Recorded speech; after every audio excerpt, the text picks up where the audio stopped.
Hello बस naughty मार्च। आज तारीख है 19 ऑफ मार्च 2021। चलिए अपना डिस्कशन हम स्टार्ट करते हैं। डिस्कशन में हमारे पास पहला है यूएस का वेस्ट एशिया में इंटरेस्ट के रिगार्डिंग है। क्या देखिए, जो वेस्ट एशिया है कह रहे वो एनर्जी का एक अच्छा खासा सोर्स है। कह रहे वहाँ पे क्रूड ऑयल बहुत बड़ी मात्रा में मिलता है।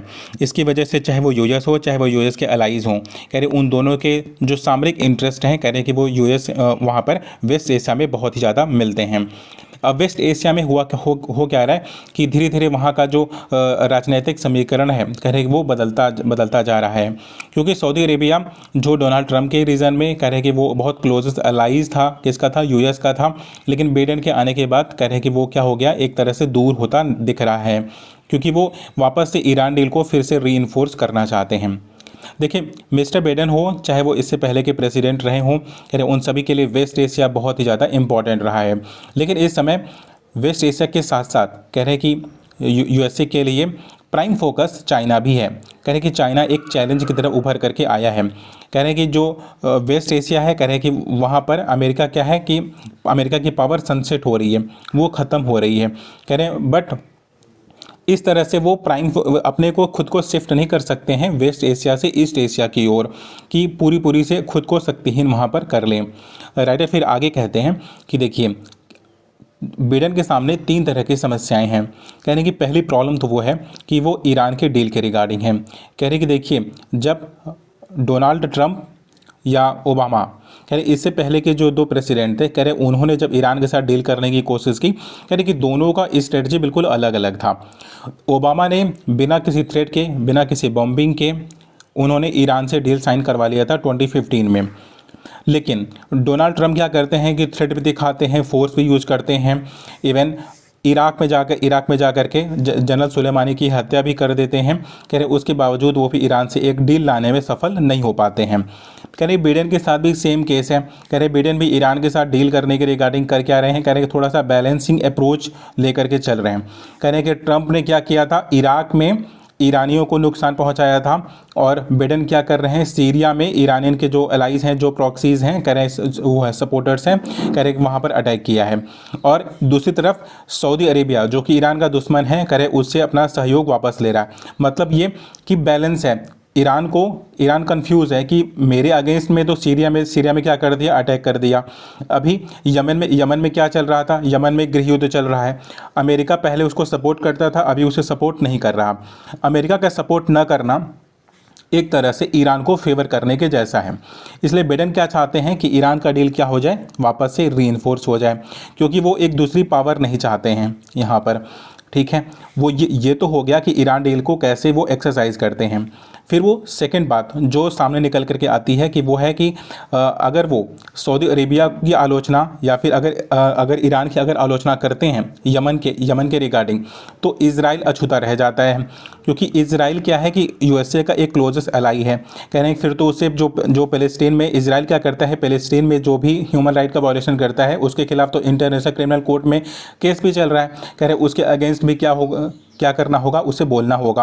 अगर वो नहीं बोलता है तो वो डबल स्टैंडर्ड बोला जाएगा कि आप तो बिल्कुल डबल स्टैंडर्ड हो गए। एक तरफ तो आप इजराइल के द्वारा जो वायलेशन किया जा रहा है ह्यूमन राइट का, अगर आप उसके अगेंस्ट में कुछ बोल नहीं रहे हो, और इधर जब सऊदी अरेबिया जब बॉम्बिंग कर रहा है यमन में, तो आप उसके अगेंस्ट में बोल रहे हो। ठीक है, फिर जो तीसरा वाला केस निकल कर सामने आता है वो ये है कि अगर वो ईरान या फिर सऊदी अरेबिया, इन दोनों का अगर अमेरिका साथ देता है तो उसे इजराइल का क्या होता है, एंग्री इजराइल का रूप भी देखना पड़ सकता है। क्योंकि इजराइल इससे पहले ऐसा काम कर चुका है कि जो इजराइल के जो जासूस होते हैं, कह रहे हैं वो मतलब कि इनसाइड द बाउंड्री जा करके क्या करते हैं, अटैक्स करते हैं। ठीक है, तो इससे होगा क्या कि पूरा जो रीजन है, जो वेस्ट एशिया से उसे ईस्ट एशिया की ओर शिफ्ट होना है, यूएसए को वेस्ट एशिया से अपना ध्यान हटा करके ईस्ट एशिया मतलब चाइना पर लेकर के जाना है। लेकिन अगर इस समीकरण को अगर वो सुलझा नहीं पाते हैं तो शिफ्टिंग उनके लिए बहुत ही दुखदायी हो जाएगी, कि मतलब उनके हैंड से पूरी पावर निकल जाएगी। अगर यहाँ पर इजराइल और जो अरब कंट्रीज हैं इनके बीच में अगर कॉन्फ्लिक्ट रेज होता है तो एक पूरा जो बैलेंस होता है कह रहे वो समाप्त होता हुआ नजर आएगा। ठीक है, राइटर कहते हैं कि देखिए इनके पास यही तीन प्रॉब्लम है। कह रहे हैं कि सीरिया में इन्होंने अटैक किया तो उसका तो उसका काउंटर अटैक इन्हें झेलना नहीं पड़ा अभी स्टिल। लेकिन अभी भी इराक में अगर देखा जाए तो डोनाल्ड ट्रम्प जो करके गए थे, कह रहे आज भी जो यूएस के एम्बेसीज हैं, कह रहे वहाँ पर अटैक्स होते रहते हैं। किसके द्वारा किए जाते हैं? ईरान के द्वारा किए जाते हैं। मतलब ये हुआ कि जियोपॉलिटिक्स समीकरण में इस समय बाइडेन के पास 3 तरह की समस्या एग्जिस्ट कर रही है। लेकिन बाइडेन जल्दी में भी हैं क्योंकि जून में ईरान में होने वाला है चुनाव, और जो जनरल रूहानी है, कहे इन्होंने ही 2015 में ओरिजिनल 2015 वाला जो ईरान डील था, कह रहे उन्होंने इसे साइन किया था। कह रहे बाइडेन के सामने प्रॉब्लम यह है कि उन्हीं से अगर साइन करवा ले तो करवा लिया, नहीं तो हो सकता है कि टर्म्स एंड सर्कमस्टांसेस कह रहे वो बदल जाएं। ठीक है, अगर वो नहीं करवा पाते हैं तो मे भी हो सकता है कि वो वापस से ईरान डील को इन्फोर्स ना कर पाएँ, जिस प्रकार से डोनाल्ड ट्रम्प असफल रहे थे ये पूरा काम करने में। तो वापस से अगेन कि चाइना की तरफ वो क्या करेंगे, वो स्विफ्ट नहीं हो पाएंगे। राइटर इन्हीं बातों को एक्सप्लेन करते हुए कहते हैं कि ये जो बाइडेन की जो गद्दी है, कह रहे हैं बाइडेन के जो डिसीजंस होने वाले हैं, कह रहे बहुत आसान नहीं रहने वाले हैं। कह रहे हैं कि तीनों ही फ्रंट पर उसे इजराइल को भी देखना होगा, सऊदी अरेबिया को भी देखना होगा, और दूसरे ईरान को भी, फिर उधर चाइना को काउंटर करने के लिए उसे फोकस भी करना होगा। ऑलराइट, तो हमारा ये वाला आर्टिकल क्या हो गया, डिस्कस हो गया। अभी हमारे पास नेक्स्ट वाला आर्टिकल है डिस्कस करने के लिए, वो पीडीएस सिस्टम के रिगार्डिंग है। देखिए अभी हुआ क्या, सुप्रीम कोर्ट ने बोला कि देखिए 3 करोड़ वो थे बेनिफिशरीज थे, कह रहे हैं केवल आधार कार्ड, मतलब उनका जो थंब इम्प्रेशन है, कह रहे आधार कार्ड से कह रहे वो टैली न होने के कारण आपने उनको बेनिफिट नहीं दिया। ठीक है, जबकि उससे पहले उन्हें बेनिफिट मिल रहा था, मतलब वो स्टारवेशन की ओर आपने उन्हें धकेल दिया। पहली बात तो वो गरीब, ऊपर से जो आप उनको राशन दे रहे थे, कह रहे हैं कि उसमें सबसे ज़्यादा जो बुरी स्थिति है, कह रहे वो झारखंड की है। कह रहे झारखंड में कह रहे कि आप बोलते तो हो कि ठीक है 90% से ज़्यादा लोगों के पास आधार कार्ड है, और जिसके पास आधार कार्ड है उसे मिल रहा है, जबकि ऐसा नहीं है। आधार कार्ड समटाइम होता है कि वो फिंगर को एक्सेप्ट ही नहीं कर रहा होता है, और उस वक्त उस गरीब के पास कोई ऑप्शन नहीं होता, क्योंकि जो आप राहत देते हो कह रहे उसी से उसका गुजारा चलता है। कह रहे एटलीस्ट जो फूडिंग जो फूड सिक्योरिटी बिल कह रहे हैं एटलीस्ट उसको तो फॉलो करने के लिए कह रहे आप इस तरह के काम तो ना ही करिए तो ज़्यादा तो आपको ज़्यादा बेहतर होगा। कह रहे देखिए ठीक है कि आपने वन टच का सिस्टम, मतलब जो लीकेज था, कह रहे आपने उसको तो ब्लॉक किया, लेकिन आप इसका एक अल्टरनेटिव भी दे सकते हो कि आधार कार्ड की डिटेल हो गया, या फिर जो ऑफलाइन जो एंट्रीज हो गई, कह रहे वो एंट्री करके भी कह रहे राशन अगर आप प्रोवाइड करवा दो तो ज़्यादा बेहतर, क्योंकि आप नेक्स्ट अटेम्प्ट में जा करके अगली बार जा करके क्या कर सकते हो, आप उसको वेरीफाई कर सकते हो कि मतलब वो बेनिफिशियरी सेम था या नहीं था। लेकिन अभी आप क्या करते हो कि सिंपली अगर थंब इम्प्रेशन लगा, अगर नहीं लगता है तो आप उसको राशन नहीं देते हो। इसी बात की इस वाले आर्टिकल में निंदा की जा रही है। फिर हमारे पास नेक्स्ट वन आर्टिकल है डिस्कस करने के लिए, वो अलास्का में क्या हुआ है कि यूएसए और चाइना, इन दोनों के जो सेक्रेटरी लेवल के मतलब बंदे हैं, मतलब ब्यूरोक्रेट्स हैं, कह रहे उन दोनों के बीच में बातें स्टार्ट होती हैं। राइटर कहते हैं कि देखिए कि अभी एक रिपोर्ट के मुताबिक कि जब एक दूसरे पर ये लोग टैरिफ लगाना शुरू किए थे, यूएसए और चाइना ने, इन दोनों के बीच में जब टैरिफ वॉर चल रहा था, तो पूरी दुनिया का $600 बिलियन का लॉस हुआ था इन दोनों के बीच में। मतलब ये दोनों अलायंस तो होंगे, कह रहे हैं कि 2 बड़ी इकोनॉमी हैं, कह रहे इन दोनों की एक दूसरे ऊपर निर्भरता भी है।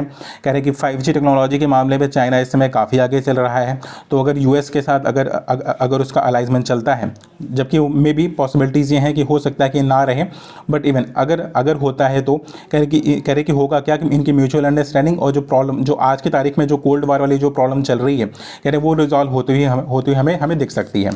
कह रहे देखिए आज की तारीख में जब हम चाइना और यूएसए को देखते हैं तो हमें कोल्ड वॉर की याद आ जाती है। कह रहे कोल्ड वॉर के टाइम में भी यही होता था, कह रहे रसिया के साथ और यूएसए के साथ भी सेम समीकरण चल रहे थे कि हर फ्रंट पर वो क्या करते थे कि एक दूसरे से लड़ने की कोशिश कर रहे होते थे। फिर वो चाहे कोई भी रीज़न हो, कह रहे अगर वो चाहे वो सीरिया हो, चाहे वो अफगानिस्तान हो, कह रहे कि हर जगह पर क्या है कि चाइना का अपना खुद का एक प्रेजेंस है। कह रहे अफगानिस्तान से वो मूव करना चाहता है तो वहाँ पर पाकिस्तान के साथ साथ चाइना भी एक डिस्कशन फोरम में बैठा हुआ पर्सन है। मतलब आपको कहीं ना कहीं उसके साथ क्या करना होगा, बातचीत तो करनी ही पड़ेगी। ठीक है, राइटर इसी बात को बोलते हैं और बार बार वो कहते हैं, रिपीट करते हैं और कहते क्या हैं कि देखिए आने वाले समय में पॉसिबिलिटीज़ बहुत कम है कि यूएसए और चाइना के रिलेशन सुधरें, लेकिन इन दोनों के बीच में कन्वर्सेशन होता रहेगा। और कन्वर्सेशन ये क्लाइमेट चेंज के रिगार्डिंग हो सकता है, ट्रेड के रिगार्डिंग हो सकता है, और हो सकता है कि एक लंबे दशक में इन दोनों के बीच में सबक भी क्या हो सके, सुधर जाएँ। ठीक है, इनके रिलेशन सुधर जाएँ। तो हमारा ये वाला भी आर्टिकल क्या हो गया, डिस्कस हो गया। ये जो थर्ड वाला आर्टिकल है, ये आर्टिकल है तमिलनाडु के मतलब पॉलिटिक्स के रिगार्डिंग, ये तमिलनाडु का पॉलिटिकल समीकरण किस प्रकार से बदल रहा है। तो स्टेट की पॉलिटिक्स रेलिवेंट नहीं होती है, इसलिए हम इसे डिस्कस नहीं करेंगे। Thank you so much for watching the video.